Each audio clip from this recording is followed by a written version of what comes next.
Thank you very much, Mr. Chairman, sir. Sir, I vehemently oppose this Shanti bill with utmost Ashanti. Why I am opposing is, sir, this is two laws are being repealed. One is Atomic Energy Act of 1962 and another one is Civil Liability for Nuclear Damages 2010. Sir, Atomic Energy Act of 1968 is with an intent to provide for a legal framework for the development, welfare and control of the atomic energy for the welfare of the people and for the peaceful purposes.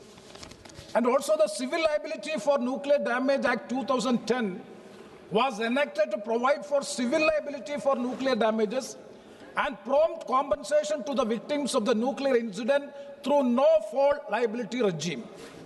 Sir, through strong development and research, country like India, we were able to have self-reliance in nuclear fuel technology and has been carrying out its nuclear program in a responsible manner even from the time of Pandit Jawaharlal Nehru, and still it is continuing in a responsible manner. We are using it.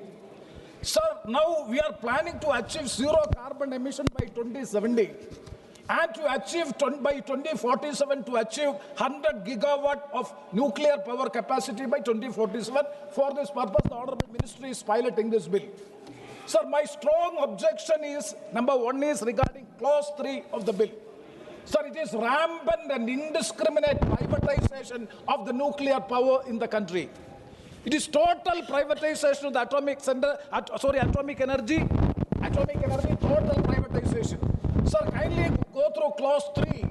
It is very interesting to see that blank check is being given to the private corporations and multinational corporations. That license can be provided to any government company, any other company, a joint venture company, or any other person. Any other person, any other company, any government company or a joint company can have the license so as to produce the nuclear power. Means rampant and indiscriminate privatization of the nuclear power without having any regulations, without having any guidelines. That is a point which I would like to oppose. Sir, and also I would like to come, that is even 49% of the FDI in certain nuclear activities with an intent to bring both technology and capital in India. So hence, and also regarding another point, I would like to see clarification from the Honorable Minister in my constituency, that is regarding the beach and minerals. My constituency is Kollam constituency, having monazite, ilmenite, salinite, rutile and so many other rare earth elements.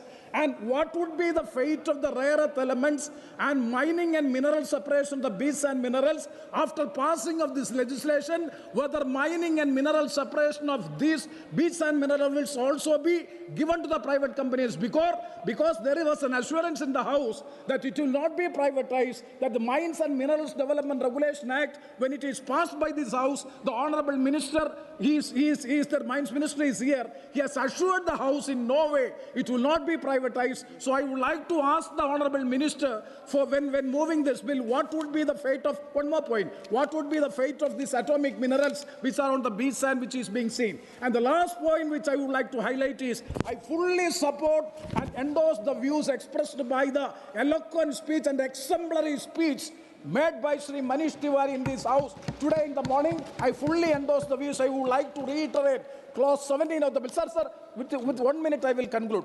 Clause 17, sir, what is nuclear? See, the supplier's liability.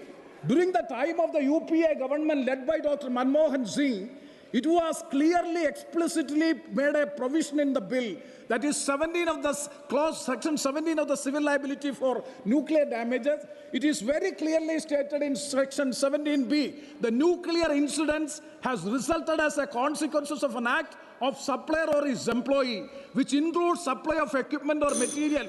I'm finishing. With material with the patent or latent defects in subclass, then he is entitled to, to recourse what he has paid for by the operator. If that be the case, I would like to know from the Honorable Minister why that provision, that is the supplier's liability, is missing in the present bill. That is to be answered by the Minister. With these words, once again I take this opportunity to oppose the bill. With these words I conclude. Thank you very much. Honourable Member, Ms. R. Sudha. Thank you, sir. Sir, I rise to oppose this Shanti Bill 2025. Sir, Prime Minister Nehru ji passed